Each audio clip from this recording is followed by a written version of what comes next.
We're on day 87 today, and we're reading from Deuteronomy chapter 4, Luke 11, 33 through 54, and Psalm 40, 1 through 8. Now, today, we finally move out of David's words of woe and lament and find that, yes, indeed, God answers prayer.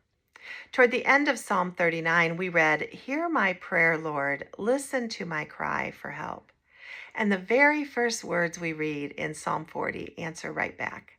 I waited patiently for the Lord. He turned to me and heard my cry. He lifted me out of the slimy pit, out of the mud and mire. God did not forget David after all. Yay, God, and yay, David, right? Deuteronomy 4 has great lessons too, one of which also tells us that God doesn't forget us. Several times in chapter 4, Moses reminds the Israelites not to forget God and what God has done for them. Be careful and watch yourselves closely so that you do not forget, he says in verse 9. And again in verse 23, be careful not to forget.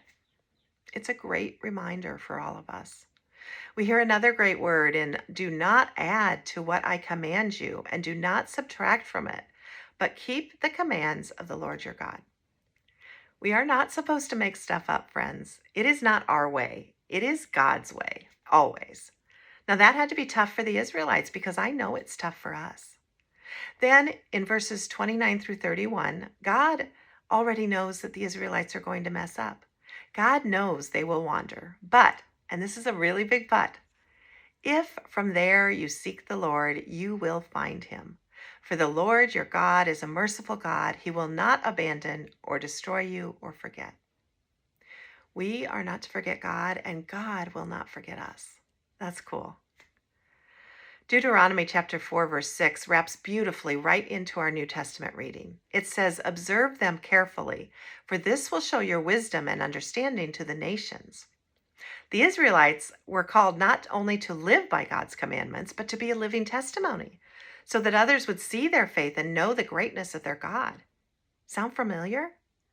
Luke chapter 11 has that same thought. No one lights a lamp and hides it away. You put it on a stand so that those who come in may see the light. We are called to be that light, not just through our words, but through our everyday walk. Through faithfully following Jesus, others will see God reflected in us.